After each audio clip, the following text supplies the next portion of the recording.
Hello, my fellow Lashpreneurs. Welcome to Lessons of a Lashpreneur live show, episode 14. Today we are talking about the top 5 website flaws and fixes with my special guest, Kaylee Bartlett of Bartlett Content Solutions. She is my go-to web designer. Can you tell people are visiting your website, but they're not booking appointments or they're not becoming clients of yours?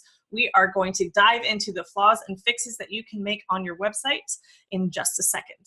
But first, let me introduce myself. My name is Tara Walsh. I'm a licensed esthetician, master lash artist, and business coach, consultant, and marketing strategist for lash artists just like you. I coach lash artists from all over the world on how to start, build, and grow a thriving lash business on their own terms. And today we are diving into websites. If something connects with you today, I'd love for you to like, comment, subscribe, or share this with a lash artist or two who you think would benefit from this information. Allow me to introduce Kaylee, my go-to web chick, because I am not an expert and she is. Kaylee, go ahead and introduce yourself. Hi, my name is Kaylee, and I have been a website designer and developer through my business for about 3 years now.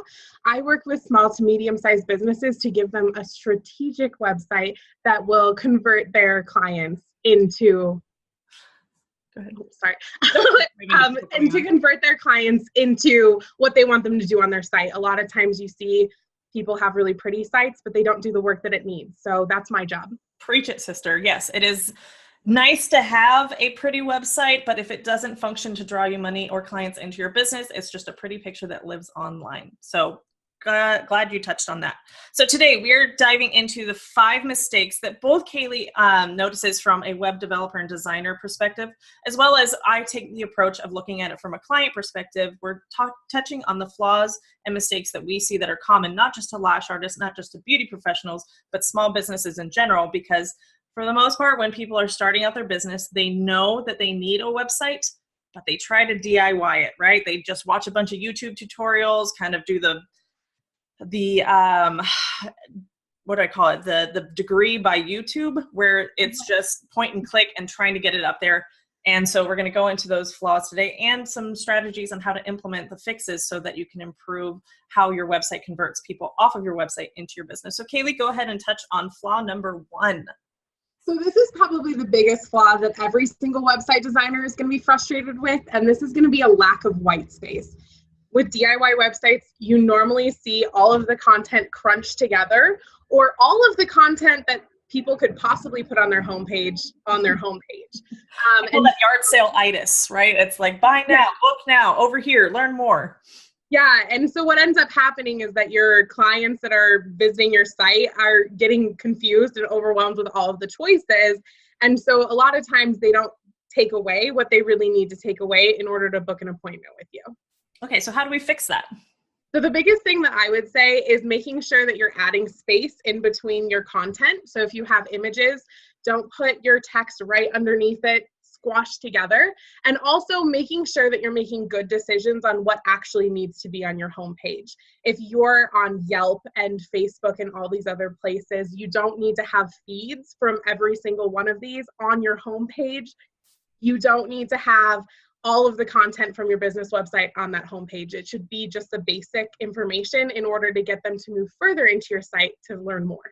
Right. The homepage, I take the approach that the homepage is the first date, right? It's the first impression, and you need to be very strategic in the information that you're presenting so that they feel like they're in the right place for it. And gosh, my brain is not on top of it today. So if I have a lot of pauses, I apologize.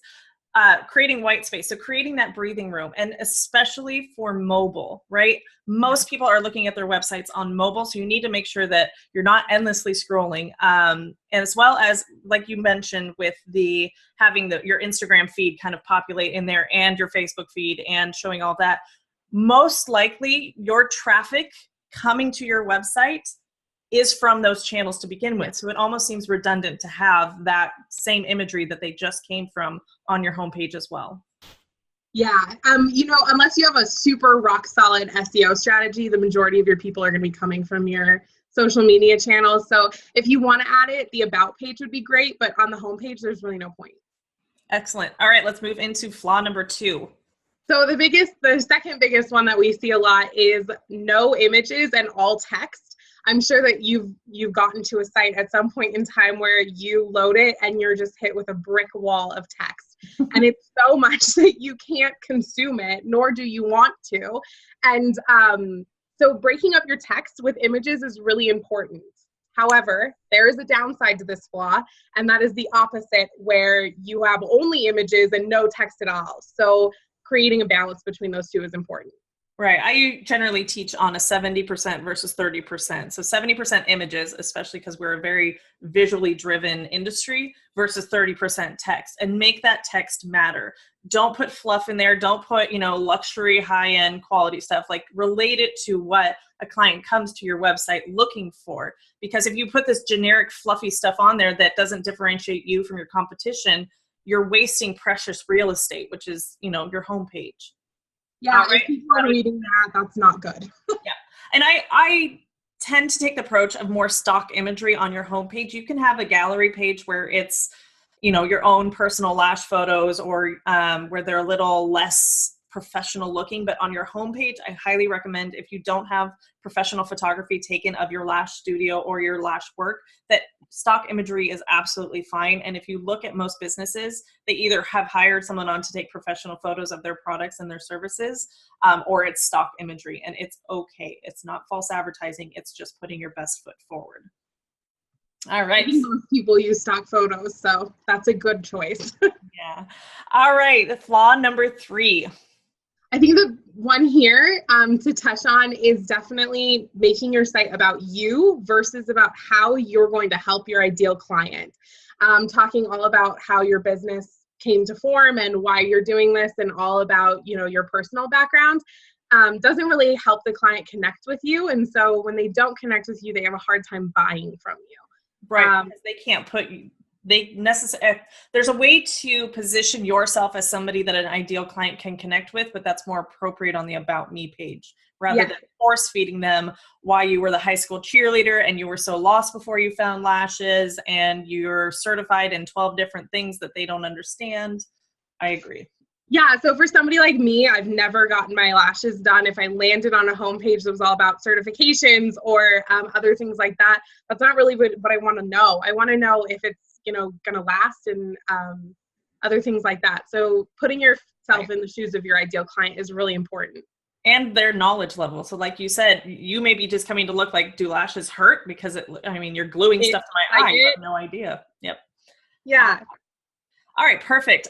So again, as far as a fix, if I'm understanding it, it's keeping the About Me stuff on the About Me page, not overloading text on the homepage, especially if it's about you as the lash artist or you as the business owner. Make it relevant to what your client came searching for, so that they don't think that they're in the wrong place and go off of your website. Absolutely. Having just basic information about lashes and then more links to find out more information would be more effective than, your personal bio. Exactly. All right, let's talk about flaw number 4. So flaw number 4 is probably my biggest thing. It's the above the fold design. So the fold, so the fold of a website is actually going to be the very first page that they land on before they're able to scroll down. Okay. So when they land on your site, the very first thing they see before they scroll should tell them what you do and who you do it for and why they should care. If your above the fold design doesn't answer those questions, it's really likely that you're going to suffer from a high bounce rate. People who come there and they're like, yep, nope, and then they leave. You can see this really well on Tara's site, thelashpreneur.com. The very first thing you see is start, build, grow your lash business, right? That's what you do. That's who you help. So that's going to be really important to make sure that that's there. Yep, I agree. And in my coaching, I talk about putting your USP, so your unique selling point, as one of the first things they see on the website. I guess now I know what that's called. It's called above the fold. Look at me, I'm super techy now. And it's making sure that if somebody is comparing you versus your competition, that you are telling them what's unique about you, and to let them know that there's more to decide on choosing a lash artist besides price. If you, and this is a chronic flaw I see on most lash artists' website, is that they put their pricing on the homepage because they think, well, people are coming to my website to find out my price. Yes, but we know as lash artists and as service providers, there's more to consider in choosing a lash artist besides your price point. And if you are showing them that information, that's all they're going to base their decision off of. Whereas if you have the first thing that they see, what makes you unique and what makes you different than Joe Schmo lash artist down the street or somebody who is very inexpensive and doing poor quality work, then you start to open their eyes that there's more to consider in choosing a lash artist aside from price, and your homepage and above the fold is going to start guiding them on that journey so that they can make an informed decision rather than just comparing apples to apples and choosing the cheaper apple. Yeah, I wouldn't want to choose the cheaper apple. Right, I want a nice shiny glue by my eyeball. I don't want that. Right, so you want a specialist. All right, let's touch on the last flaw we'll go over today. So the last flaw is going to be unclear branding. And I know that this is about websites, but branding is really, really important. So if your branding isn't targeting the right type of consumer, or your branding is super inconsistent, lots of different types of text, lots of different colors that don't really mesh together, your logo doesn't match, it's going to be really hard for them to see you as professional. So if you're suffering from unclear branding, sitting down and making, a list of all of your color combinations that work really well together, no more than 5. All of your typographical changes, no more than 2 fonts on your entire site, please. And making sure that those all match when you're doing your website. That's important. Right, and that is the same thing for social media and creating images as well. When I started to up-level my social media to have it be more curated and coordinated, I took the brand colors that I have, and I have 2 main pops of color, like the mint color and the hot pink, and then I use white and kind of a charcoal color to, again, create that white space in the breathing room. And that is then reflected on my website. So if somebody's looking at my social media page and then they go to my website to find out more, it's consistent every time they have a touch with my business so that they know they're in the right place. It comes across professional.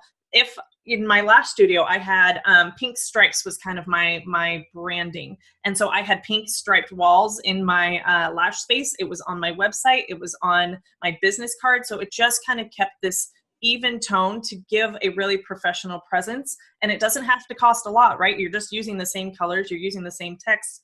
And it helps to simplify your website too, so that it doesn't, again, get that yard sale DIY feel to it, that you only have to pick one font here and then an accent font here, or one pop of color here, and keep the whole overall feel of the website white, but with these pops of colors for visual interest.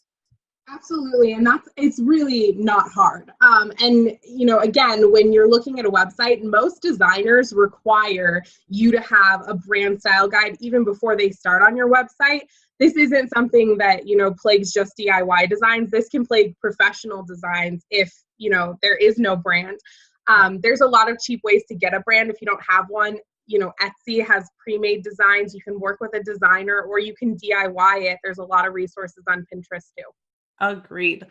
Well, Kaylee, thank you so much for joining me today. If you guys want Kaylee to audit your website, she does offer website auditing services as well as custom websites. She did do the Lashpreneur website, and I kind of love the style of it, if I'm being completely transparent. So this website audit includes SEO, layout and design, content, and keyword saturation, and she will give you an action guide to go along with that to help fix any website errors that she sees, and there will also be a 30-minute Q&A session along with that. Now that normally costs $150, but Kaylee has agreed to do a Lashpreneur special discount for you for $98, and that's US. So if you want to book that website audit with Kaylee and get her perspective on how you can improve your website to really function as a marketing tool in your business to convert website visitors into clients, head on over to thelashpreneur.com/resources and click on Kaylee Bartlett's link and schedule a website audit with her. She does also offer full website customization offers. And if you don't have a website yet and you're not quite ready to invest in a designer, we do have a DIY website course that Kaylee and I have collaborated on that we will be releasing soon. So stay tuned for that. Kaylee, thank you so much for joining me. Everyone, please join me next week as I dive into my perspective on SEO and showing up on the first page of Google. My take on SEO might just surprise you. So thank you, Kaylee. Everyone, have a good one.